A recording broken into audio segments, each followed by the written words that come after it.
किसी ने क्या खूब कहा है कि खुद को खुश रखने की तरीके ढूंढे, क्योंकि तकलीफें तो आपको ढूंढ ही रही हैं।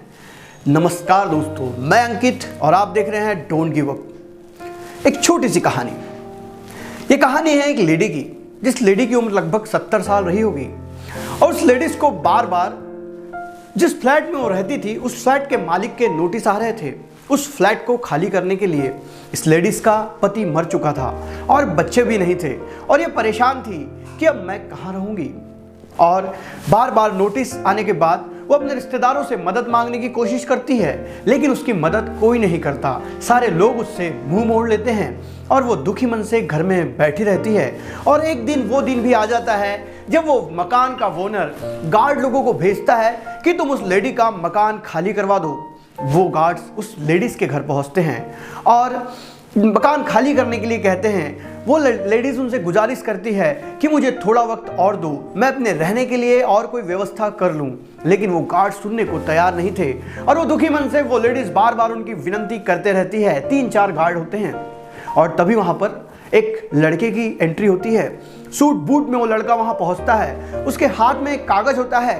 वो कागज उन गार्ड लोगों को दिखाता है और कहता है कि इस फ्लैट को मैंने खरीद लिया है और मैंने इस फ्लैट को इस लेडीज के नाम पे खरीदा है। अब ये फ्लैट इसी लेडीज का है, इसी महिला का है, तुम इसे यहां से नहीं निकाल सकते। ये सब देखने के बाद वो लेडीज उस लड़के से पूछती है कि तुम कौन हो और तुम मेरी मदद क्यों कर रहे हो।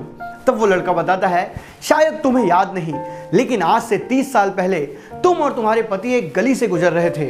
तब वहां एक लड़का था जो तुमसे मदद मांग रहा था। उस लड़के का परिवार मर चुका था और वो लड़का तुमसे कह रहा था, हो सके तो मेरी मदद कीजिए, मुझे थोड़े बहुत पैसे दीजिए ताकि मैं अपने जीवन को आराम से जी सकूं, ताकि मैं पढ़ाई कर सकूं। तुमने मेरी मदद करनी चाहिए, लेकिन तुम्हारे पति ने तुम्हें रोक दिया और कहा कि इसे पैसे दोगे तो ये ड्रग्स लेगा, तो ये नशा करेगा। लेकिन तुम्हारे पति वहां से निकल गए, लेकिन तुम अपने आप को मेरी मदद करने से नहीं रोक सकी और तुमने तुम्हारे पर्स में जितनी कैश थी वो सारी कैश मुझे दे दी। साथ में तुमने अपने गले का एक लॉकेट निकालकर मुझे दिया और कहा कि ये लकी चार्म है, तुम्हारे जीवन में तुम्हें काम आएगा।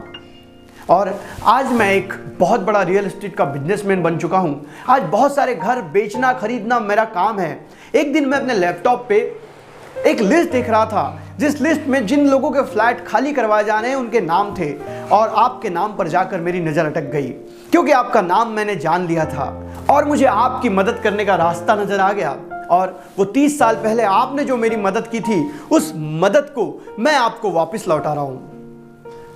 ये सुन वो महिला की आंखों से आंसू बहने लगे।